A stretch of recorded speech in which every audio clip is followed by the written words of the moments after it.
Hi, everyone. Welcome back to Enlightened Awakening. Today, I have Ellis Hadi to the show. She's coming to us all the way from Indonesia. Elise is a guiding starseed visionary, sacred feminine leader. She's also the host of a podcast called Starseed Goddess Podcast. Welcome, Elise. How are Thank you? you for having me. I'm great. So excited to be here. Thank you for coming on the show. Yeah. So let's start with your podcast. Tell us about your podcast. Hmm. So my podcast originally started with what I call angel's transmission actually. That was back then when I was really doing a lot of the angel healing work, and it was pretty cool how the podcast started because I just received the word angel's transmission, and then I didn't know it was a podcast. So I just like, okay, spirit guide. That's a cool name, but you need to know what it is. But I have no idea what it was. And I just kind of, I hear you. I will let it flow.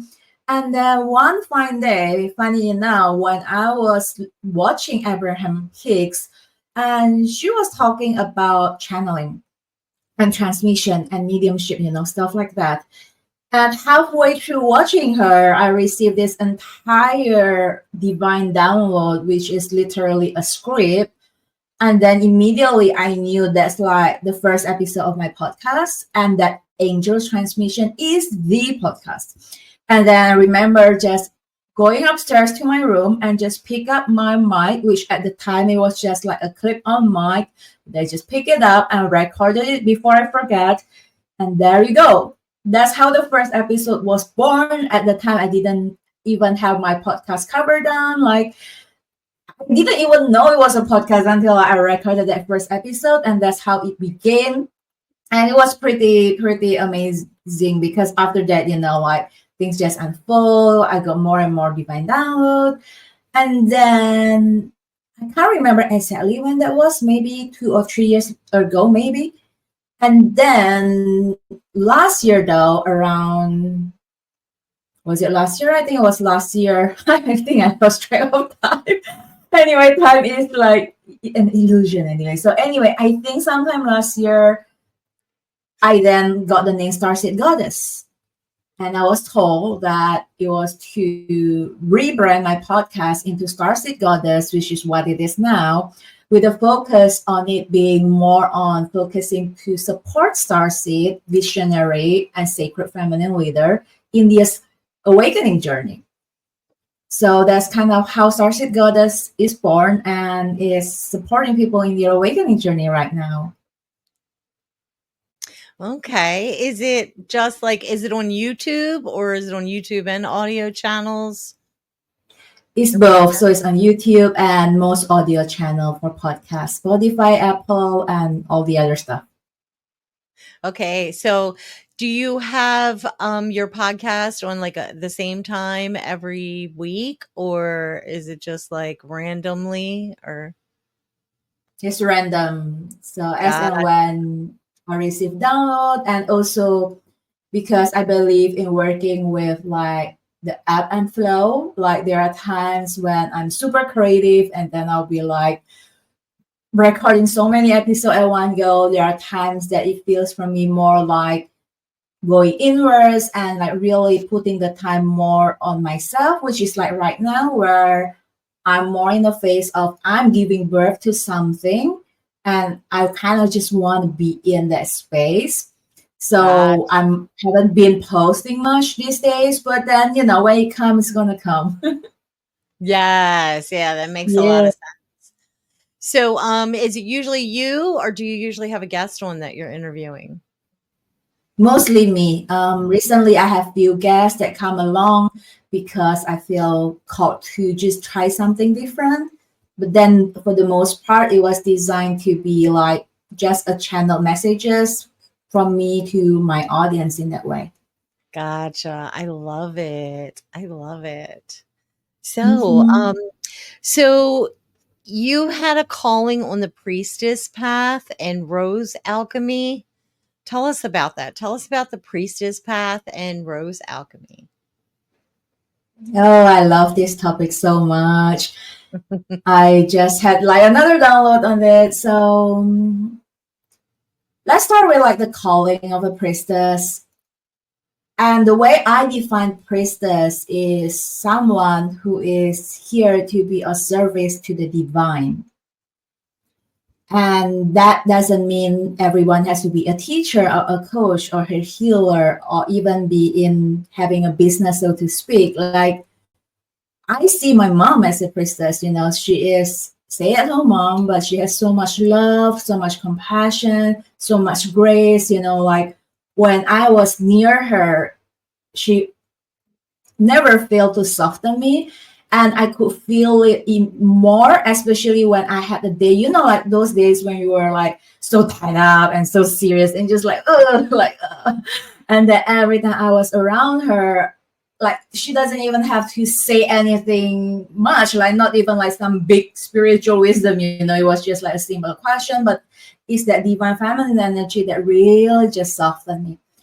And to me, that is also the priestess path, right? Like you are being of service to the divine in your own way by being of service to yourself, to your family, to your loved ones in that sense. Because someone actually asked me last week when I was doing a guest talk for one of the spiritual university. And someone was saying like, does everyone has to be of service to other people? Can I be of service to me? And then my answer is that we are all one. So when you're servicing others, you're serving yourself. When you're servicing the divine, you are servicing yourself. And it is not saying that being of service means you sacrifice yourself. That's not what it is. It just means that it is a calling. Like literally, that's why it's called a calling of a priestess. You are called to be of service to the divine, not to the ego. So when I say divine, the reason I don't say being service to self is because is to distinct that difference between the ego and the spirit. So we are letting ourselves be led by the spirit and not the ego, and hence being of service from that place. So that's kind of like in a nutshell what calling of a priestess is. And I actually have a masterclass on that. So you'll be able to find that out on the website too. So in that masterclass, I'm going to dive way, way deeper on that because there's only that much we can talk about here. Right. And feel free to ask me any questions as we go along. And the other question, you were. If you go to my website, you'll be able to see right on the front page, you'll be able to see a category, Starseed, Light Language, and Priestess. When you click on the section of Priestess, you're going to have all the offerings about priestesses, whether it is free or paid, it is all there. It's all in the homepage. So, you can play around and see which one you feel called to. Okay, so there's some free ones and then also some paid versions, right? Yeah, like all the offerings. So, yeah. Okay. And the link is also in the description, guys, if you want to check that out. Tell us about the Rose Alchemy. Yeah, there's also another divine download that I received. And I've been working with the rose energy for a long time, but I never thought about it to offer to people weirdly, I guess, it's always, you are integrating and embodying until, it is time, then you share it with others. So Rose Alchemy basically means you work with the energy, the frequency, the medicine of the rose. Rose hold its own rose coach, its color of rose, different color, hold different codes. And each of us has, like different roles that is meant to be guiding us at a different time of our journey. Some people work with one color rose for a long time. Some people work with different ones. So it depends on which one comes up for you. So that's the power of the rose, and I call it alchemy because the frequency of the rose is so high and it is an embodiment of the divine feminine. It has the power to alchemize, and transform our wounds into our gift and really healing us on such a deep level and bring out that Shakti energy in us. So we may be the embodiment of the priestess. That's why Rose Alchemy actually is part of the priestess path. It goes hand in hand. And you get to work with like the different frequency of the rose, different color of it, as well as to work with a guide alongside of the rose. So for example, in my one-on-one rose alchemy session, like what comes through is sometimes a red rose might come up for this person, and then the accompanying guide might be Mary Magdalene. Just an example. It doesn't always have to be that pairing. And personally, for me, the one that come up the first in my journey and still stay with me the most is the blue rose. And that for me, when I work with the blue rose, the Lemurian Star Mother's energy come in. So to me, that is my pairing. That said, there is no fixed pairing. You can mix and match and change the pairing, so to speak. And you don't even have to pair it. If you just want to work with rose itself, you can. It's just how I designed the Rose Alchemy so that you kind of have the extra support and something more tangible to work with, that you can, go into the session, connect with the rose, connect with the guide, and receive your messages and see how you can let them support you in your path, including like the messages they give. Usually when we work with the Rose Alchemy, what I realize and notice in a lot of the people that I work with is that you kind of receive a specific quality of the soul essence. Like it helps you to understand the deep truth and power of who you are in a way that it reveals to you your very own soul essence. Whether, for me, I know my soul essence comprises of playfulness, of freedom, of sweetness, oneness, love, and a lot of other things. But it kind of help you embody that one by one or all at the same time, if it makes sense. So it is such a powerful soul remembrance journey, and I really love it. And I mean, it's also so beautiful, right? Visually, and then it smells good, and then energetically, it is really such a soft and powerful energy to work with. So what kind of things come out in a session or a reading? Are you just like getting messages from their spirit guides, or messages for them that they need at that point in their life? Or is it sort of like an astrology kind of type thing? Or like what all happens in a session? Mm-hmm. It is not astrology, so it is more like a guided journey. So you will receive the channel messages either from me, or maybe you will receive it yourself. You hear something from your guide. The essence really is to connect with the frequency. That's the whole point. Like it is about embodying the frequency and tapping into what it means for you. Like, what does red rose means for you? Not what other people say, not what you read online, but what does red rose represents for you? And that often kind of like give you that activation. So for me, when I first worked with the black rose, I wasn't very comfortable, honestly, because it was black, it was black rose. I wasn't sure. And then, but when I allow myself to journey deeper with the black rose, it revealed to me this entire blackness and darkness that represents mystery. And then suddenly that energy shifted into this very alluring kind of mystery, not like the scary kind. Like it started like, oh my God, it was dark, it was scary, it was black, into like, oh my God, this unknown is actually very sexy. And then to me, that is like literally the message to teach me that there is beauty in the unknown. The mystery of the unknown is beautiful. To lean more into the unknown, it is safe to be in the unknown. That even if I cannot see everything, even though it might be a little bit dark, but if you keep going, you're gonna see the light, and then have fun. There are so many magic in the unknown, and by the end of the journey, from me, like that black rose end up like sparkling with rainbow light across it.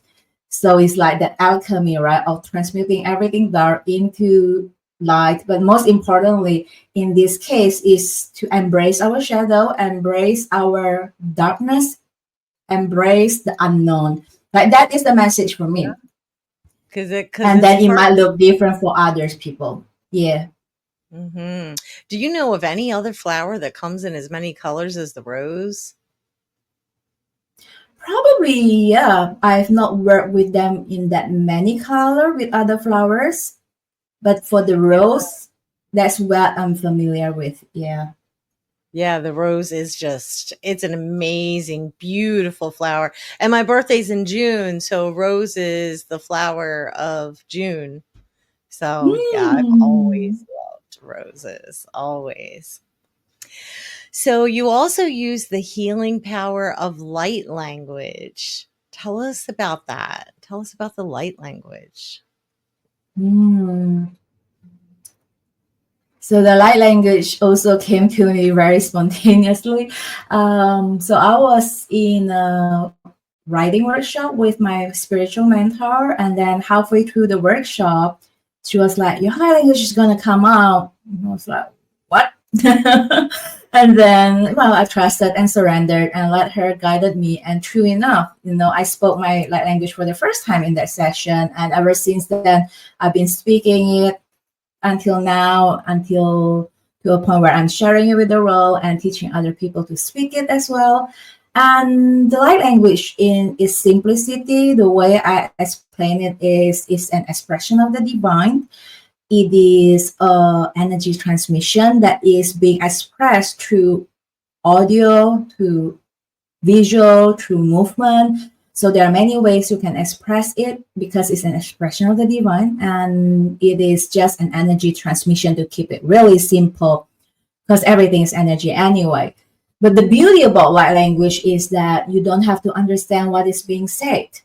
And yet, it often feels so familiar on a soul level. Like people Mm, often felt a resonance, although the mind cannot make understand what is being said. And that actually, the way I see it is that exactly why it is powerful, because it helped us to bypass that human mind and really bypassing that filter, right? Because we have so much filter, so much preconceived ideas when we involve the mind. But by bypassing that, we are receiving like this pure raw organic energy that is being channeled from source, and we can receive it like an unfiltered version, and then allow the divine to do the work, and we just receive whatever we need to receive, whether it is a healing, a message, upgrade and energetically, and whatever that comes in that session itself.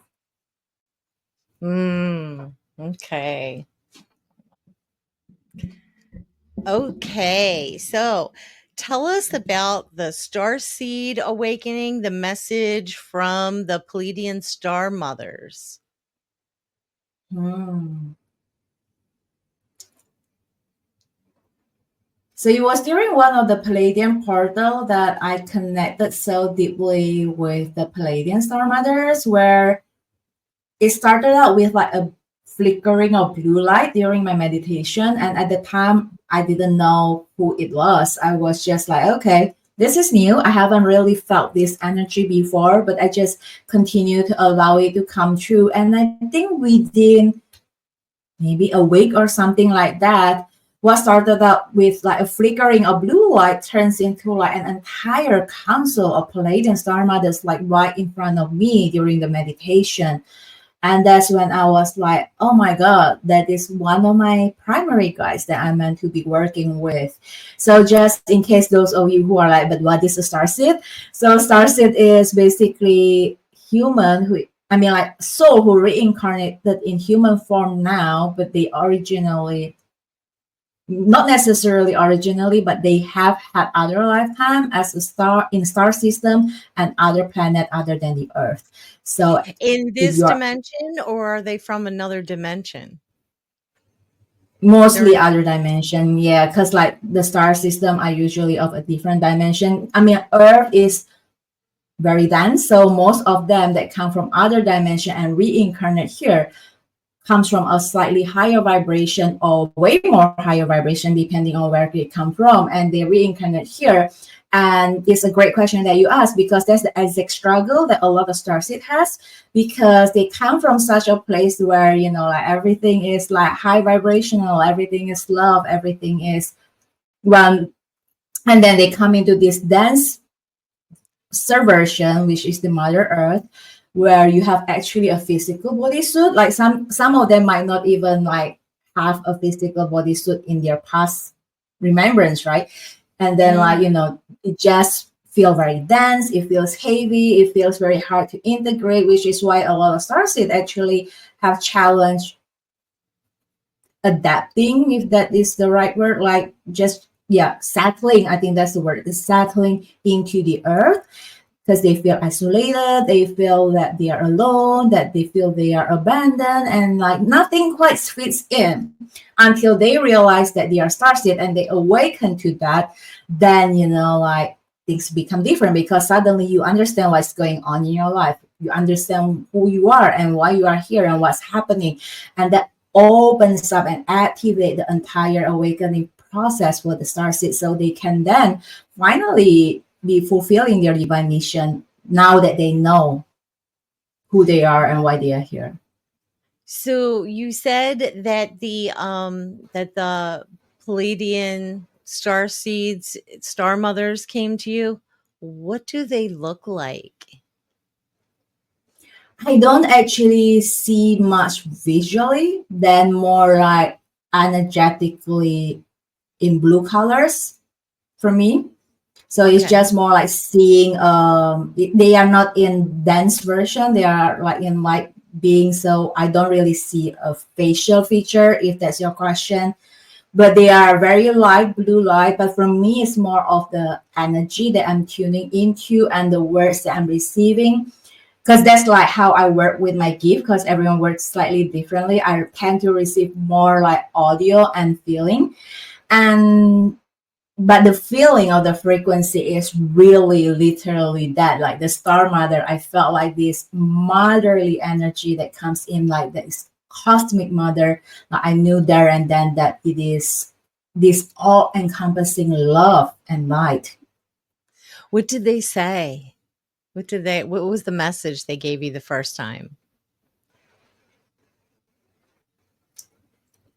They have I've worked with them and channeled them many times in a session, and no matter how the message is being said in a different way, at the end it comes down to the very, very, very basic, almost common sense, actually, to the very fundamental of remembering that love is all there is, that we are here to share love and to represent love and to be love, which again it ties up to the priestess path that I was sharing earlier, where being love simply can just means that you are being present in the here and now and offering your presence to someone.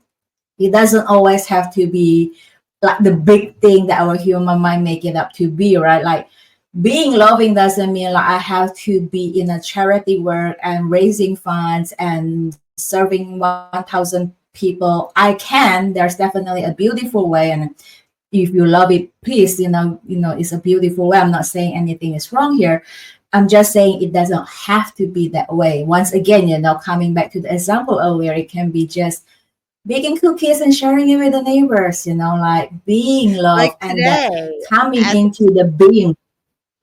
Pardon? yeah, like today, I was at the doctor's office and there was this elderly lady and she got up and was getting ready to leave and she was having a hard time putting her sweater on. So I ran over there and I helped her put her sweater on. So just even little things Exactly. like that, like mean the Exactly. world. Yeah.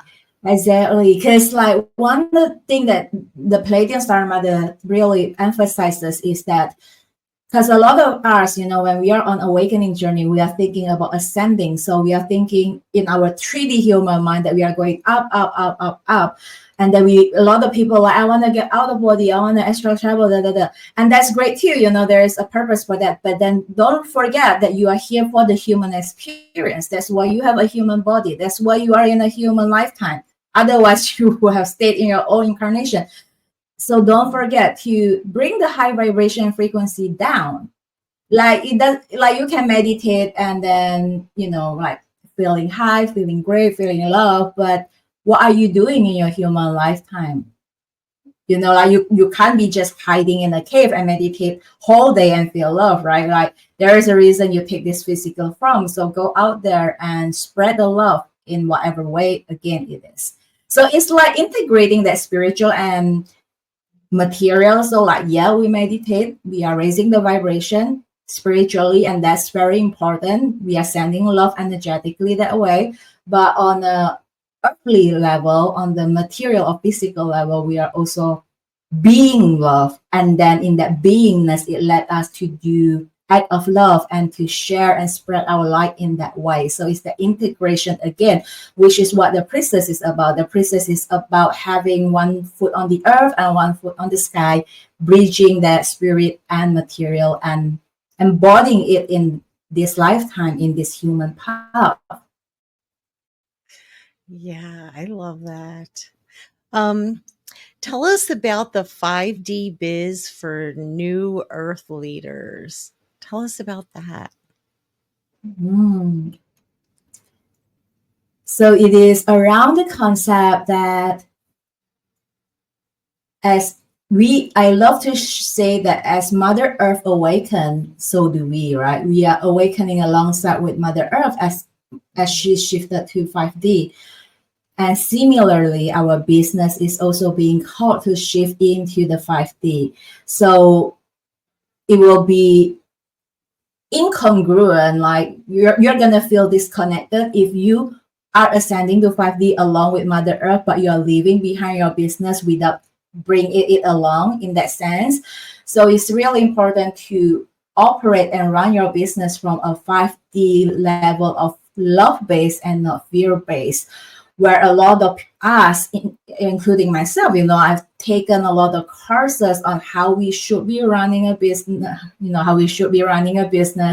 which a lot of them are based on fear of lack of limitation. And we are still carrying a lot of that in our energetic field, right? So if we continue to run the business that way, we will feel a disconnection. So with a new awareness and new consciousness, let's change and shift our business to reflect that 5D consciousness. Does that make sense?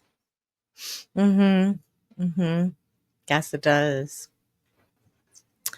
Okay. So tell us about some premonitions or inspirations that you've had recently that you'd like to share with the audience. Hmm.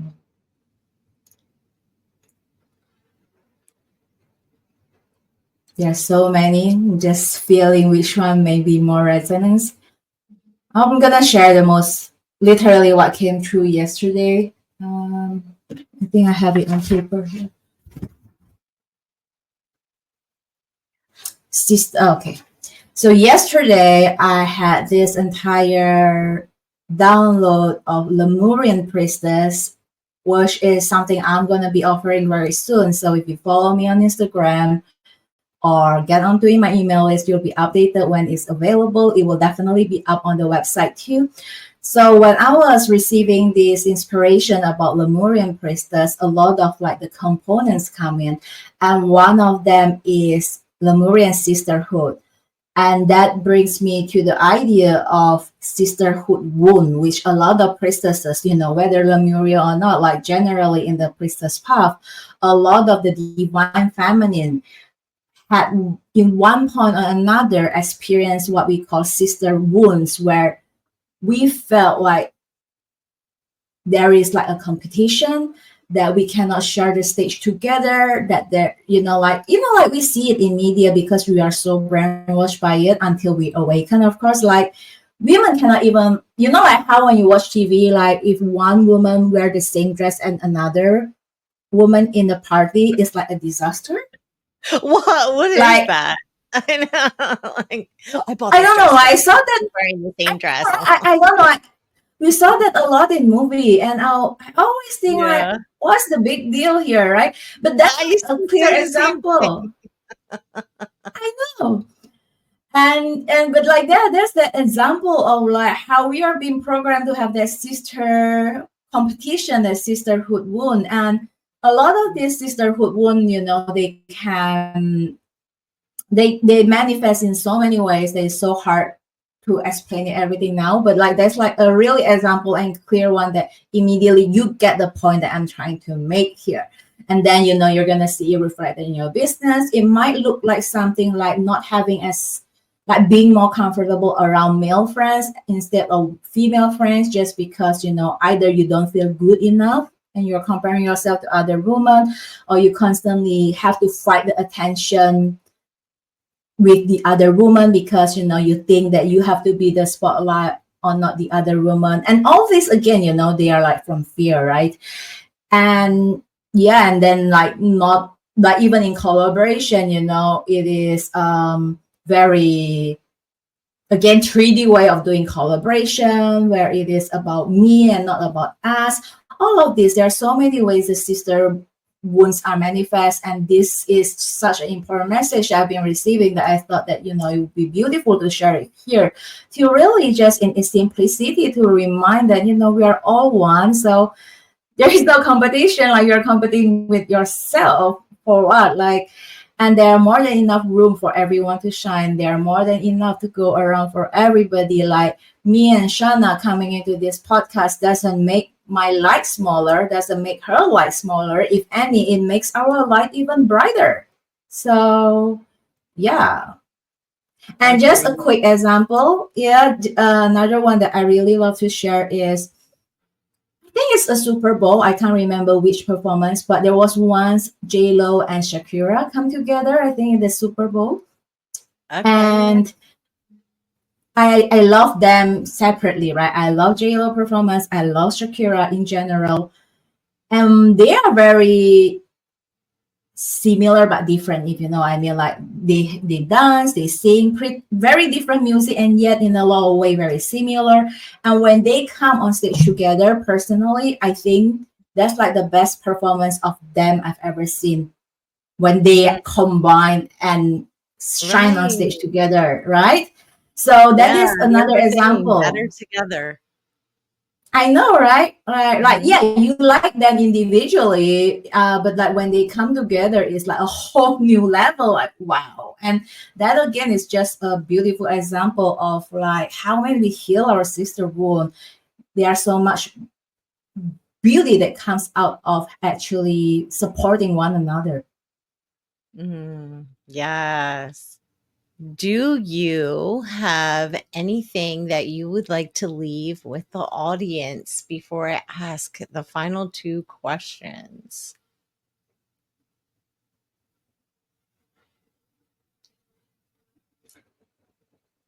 Be present in the here and now, because that's where everything is. So yeah, we are awakening, we are in this path, we are rising up our vibration, but at the end it's about grounding it back down into the present moment.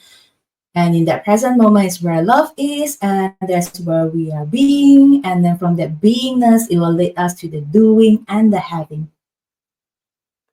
Yes, that's beautiful. So, if you guys would like to get a hold of Elise, you can find her on YouTube here, on Instagram, Spotify, her website. Links are also in the description. And I have two questions that I like to ask all my guests before we part. And the first question is, Mhm. what is the meaning of life for you? Mm. Love, that's the first word that come in. Life is, yeah, the meaning of life is love. It's just about being the embodiment of love. In fact, that's a prayer I do every day, like let love lead the way, let love be my experience, and let love be me. For I am love. Yeah. Yes. And what if you could leave the audience with a piece of profound advice that could help them in their lives? What would that be? Trust and surrender. So whatever that comes your way, if you feel called to take that leap of faith and lean into the unknown in full trust and surrender, knowing that nothing happens by accident, right? Like it is meant for you. That's why it comes to you. So take the first step, it will lead to the next step. And wrapping up in full circle, if you remember the story about how my podcast started, that wouldn't have been possible without trusting and surrender. Because then, I'll be like, okay, let me get the cover page up first. Let me get the microphone. Let me da. And by the time I'm done with the 10,000 steps, the inspiration is gone. Right. But Right. then I was trusting that inspiration and then taking the inspired action there and then kind of doing it backwards. Then I have the logistics set up after that. So it's more about trusting and surrendering at the end. Like, yeah, if there are like two words to live by, that is my pretty much what I remind myself every day to, in whatever it is, I do it in full trust and surrender. Oh, I love that. I want to thank you so much for coming on the show. Thank you so much. And hang back afterwards and we'll have a little chat before we part ways. And thank you. Thank you. Thank you, And we'll Shanna, and thank you, you're everyone. you're welcome. Okay. Bye guys. We'll see you next time. Bye.